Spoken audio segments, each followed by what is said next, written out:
Good day, ladies and gentlemen. My name is Emil Rademeyer from ABiQ Business Intelligence. Today I'll be talking about closing the infrastructure gap across Africa. Africa is a large country, and we know that there's been a lot of pieces published about the infrastructure gap in Africa, and we've seen numbers ranging from $1.7 trillion to up to $1.9 trillion that's required over the next 20 years. ABiQ has done a lot of research on this, and we've developed a couple of models looking at forecasting what is the actual demand on the ground for services, just purely to look at what the current deficit is, and then also looking at what is the demand just over the next decade up to 2030. So without any further ado, let me get on to the first slides. So the agenda, I'll go through a quick introduction, which I've done. We'll go through drivers for growth, food security, housing, healthcare, education, transport, power, and then the finance element of it. We've focused on 4 key markets rather than all of Africa. We've looked at Egypt, Ethiopia, Kenya, and Nigeria. And then we've put it into context in terms of demand for all of Africa. So first slide, just looking at the drivers for growth. There we go. So over the next 10 years, Africa's population will increase by 25%, and that will be its main driver. And obviously significant demand as a result.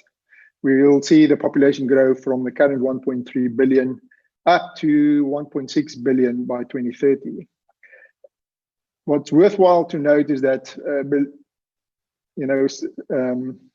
Sub-Sahara, excluding Africa, we know that about 80% of the population live below the poverty line of earning less than $1.90 per day.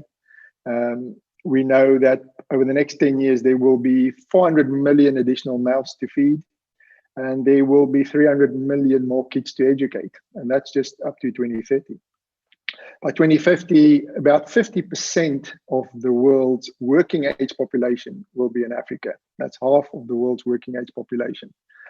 In terms of the regions we're looking at, so we follow the United Nations regional classification for Africa, and we've got split it into North Africa, West Africa, Central Africa, Eastern and Southern Africa. And our fastest growing region would be Central Africa over the next 10 years, with population set to increase by more than 32%.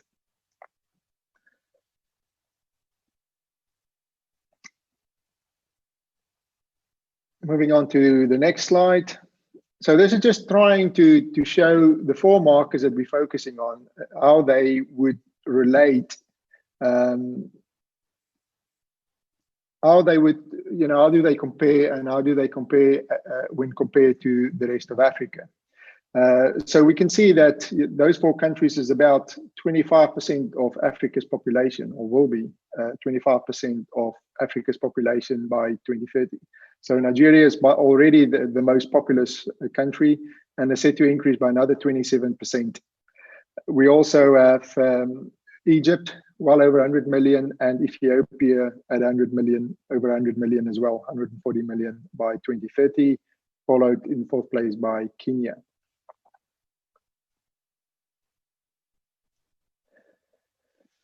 One of the biggest issues facing Africa is food security. Something that came out during the COVID-19 pandemic is there were multiple markets where the supply chain broke down, and there were vast areas where suddenly food and produce could not be delivered to in time for the population to obviously access. This is just an article that was published in the last week by Bloomberg, showing the number of malnourished people globally, and you can see the increase just in Africa by 2030, showing more than 400 million people will be undernourished by 2030. Some of the research work we've done for looking specifically at food security is, Currently, Africa consumes about 455 million tons of food per year. That's 1.2 million tons of food per day. And that's just assuming a 2 pound per day diet. By 2030, Africa would require another 50 million tons of food per annum. And I think the opportunity and maybe currently the concern is that Africa do have all the necessary resources to be able to be self-sufficient. It can produce its own food if it had the infrastructure in place to be able to do so. So what needs to be done? Right, so just looking at food demand. Sorry, that's one too quick. Assuming that by 2030 the population growth will be less than 10 years old, and we're seeing a 1 pound per day diet for those. That means that those different markets, so we can see Egypt will require another 3 million tons per annum of food, Ethiopia 5 million, Kenya 2 million, and Nigeria 9.5 million tons per annum. That's the additional demand. And Africa, obviously, as a continent, would require 15 million tons. So to supply this demand, Africa needs to invest in the infrastructure so that it can actually produce and grow the food locally, domestically, but then be able to get it to market. There is inadequate infrastructure in many places that means that whatever is produced kind of can never reach the market because there's no means to do so. It doesn't have the power to process food, at factories for this further distribution across the continent or even for export. It needs the water for agriculture. It needs water for potable water for the people. It needs housing for its people. There's already, as we'll see a bit later on, massive deficit in terms of housing across the continent. And then education, very important. When you look at agriculture, very large parts of Africa still, focus heavily on subsistence farming. So that's for the here and the now. And not looking at the economy of scale. Don't look at economic farming so that it can actually produce food for the nation as well as for the continent and potentially for export markets. And then lastly, but obviously not the least, is healthcare services. So moving on to housing demand. So just looking at the track record, if you look in South Africa, so from 1994, it kicked off a massive housing construction phase, especially from an affordable housing point of view. And over a 25-year period, they've only been able to deliver 4 million houses.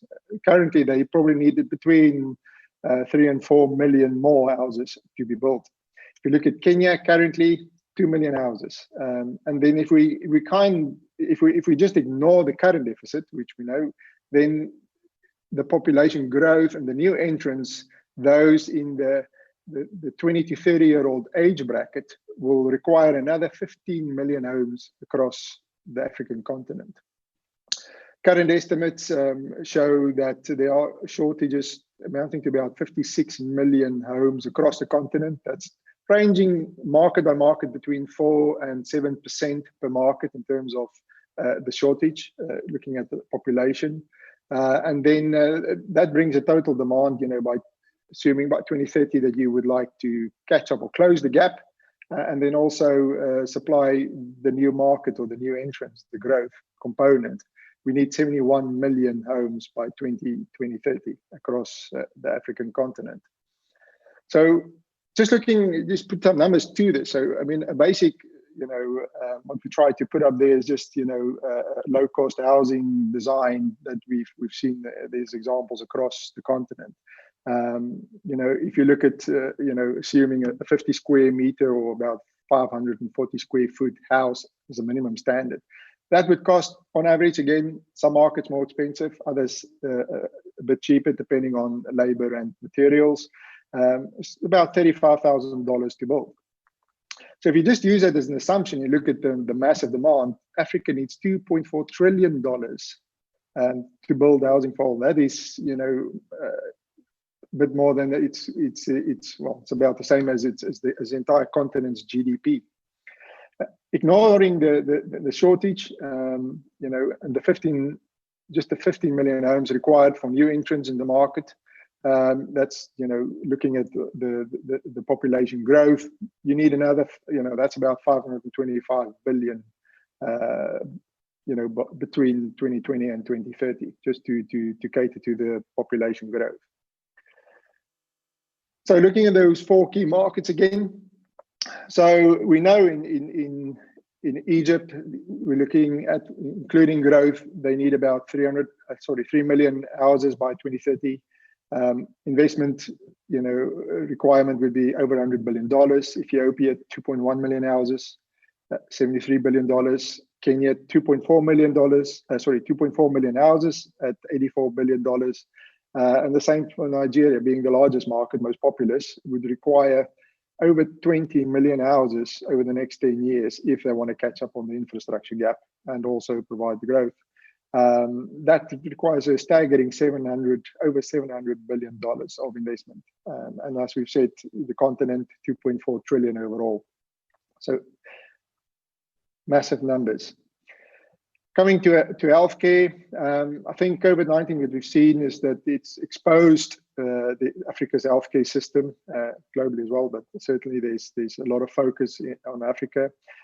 Again, just looking at growth, assuming that countries would like to maintain whatever the current healthcare standard is, we need about over 2,000 new hospitals to be built. That's 500,000 hospital beds, and we need to educate and train close to 70,000 physicians just to man them. That's not support staff or admin or anything along those lines, or your nursing staff for that matter.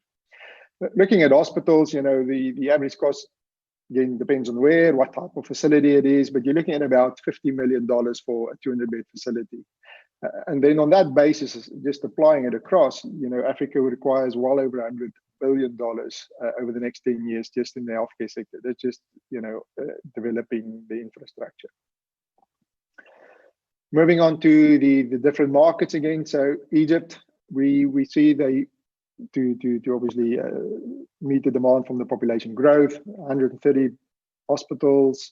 Ethiopia, Kenya, Nigeria, again the largest market, and ranging between $4 billion to close to $20 billion required in Nigeria just in terms of healthcare. Africa overall, 117 billion, as we've mentioned. Education. So what we do is we look at the growth in terms of the age bracket. So we know every year how many kids is born and how they progress through ages. And then we can look at the primary school age. We're looking at your 6 to 13-year-olds, and then your 13-year-olds and up for secondary school. And you can see the growth, how many new students across Africa there will be. So 32 million primary students, that's new students that needs to be educated over the existing capacity. And that requires, assuming UNICEF standard of 40 children or no more than 40 children per classroom. That's 820,000 classrooms just in primary schools. Going to secondary school, that's close to 1 million, 950,000 classrooms required to educate 38 million secondary school students. And as you can see, the phenomenal growth at 17% in primary school and 28% growth in secondary school students. Assuming, again, we have a standard norm of about 75 square meters of a classroom. A classroom would typically cost about $37,000 to build. You can probably add about 10% in there for common areas and administration facilities. That pushed that investment bill up to $73 billion required over the next 10 years. Looking at our 4 key markets, again, you can see no surprise in terms of Nigeria, close to 13 billion required. Africa overall, $73 billion required in the education investment over the next 10 years. Now, transport is the key one, and it's a difficult one because that's the one that enables markets to get goods to the people. It allows you to export. Traditionally, Africa, very poor infrastructure, transport infrastructure, with the exception maybe of Northern Africa and Southern Africa or South Africa. Predominantly relying on ports. There's been a lot of focus and development and investment in rail across East Africa, both in Tanzania and Kenya. Has got invested billions in new rail And we've seen a lot also happening in West Africa, specifically in Ghana, as well as in Nigeria. So Africa as a continent has got 16 landlocked countries, which is the most of any continent, which means that there needs to be a number of dry ports. So goods can't just be imported into Chad via a port. It has to go through either Cameroon or one of the other neighboring countries. That just complicated, matters so much more. So to look at what is required to serve the population, we kind of looked at what is needed based, as a benchmark against South Africa, which has probably got one of the best infrastructures of all the African countries. And then on that basis, look at the mix of road and rail, what would be required. And it comes up to, across Africa, is close to $1 trillion would be required to improve its transport sector to a similar level that you would see in South Africa. And that's not necessarily, world class yet compared to, let's say, Europe or the US.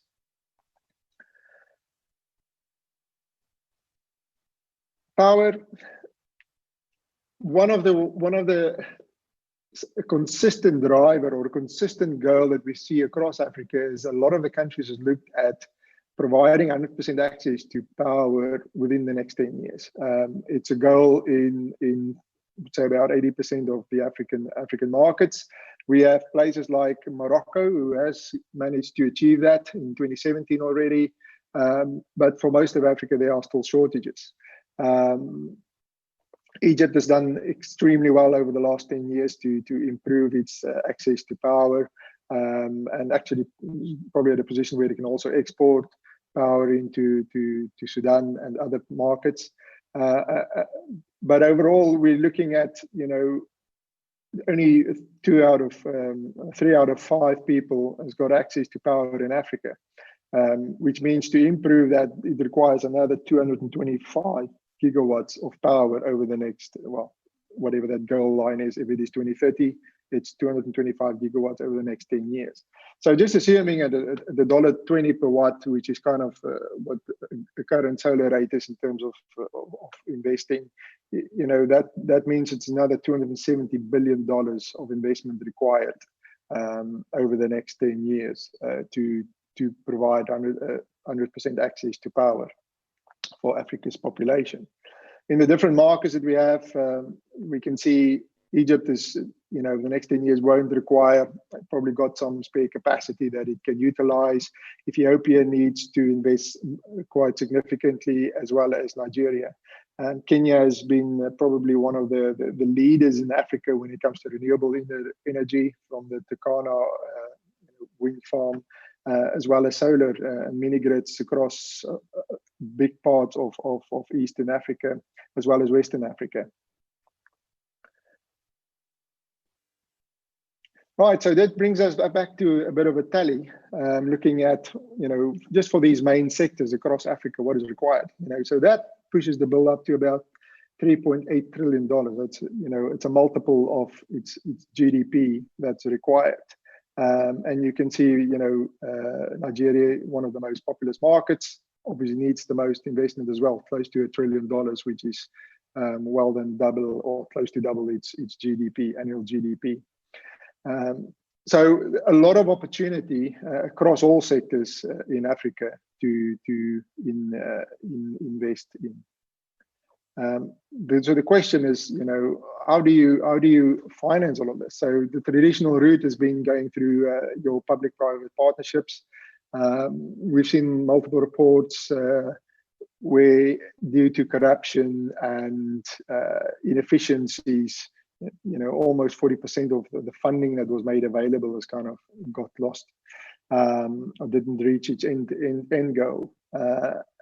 And then, COVID-19 has done it no favors, so suddenly everybody is scrambling, all spare cash available to be channeled to other sectors, especially healthcare, to make sure people are protected. The lockdown meant that GDP take a knock. There's markets closed for months. And that is, by estimates, going to push another 230 million people below the poverty line, which is significant in Africa.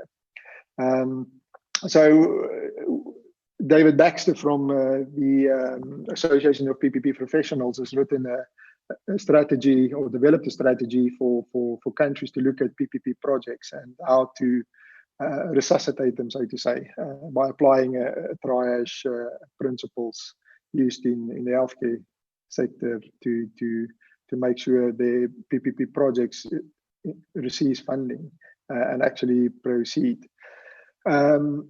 So something that's valuable to read. I think in conclusion, Africa is a massive opportunity. It's a massive country. It's will be one of the most populous going forward. One of the few continents that will see population growth. There was a number of articles published over the last few years to showing declines in population growth globally, and Africa is the exception. Africa has got all the resources to pay for its investment needs, but it lacks the education and the knowledge transfer to ensure that Africa can actually build the factories and educate its people to operate and run those factories, and then deliver those finished goods and services. So for more information, please feel free to contact me or visit our website. There will be a lot more available on our website looking at each of the different countries, including risk analysis and so on. But please reach out and make contact if you need more information. Thank you very much.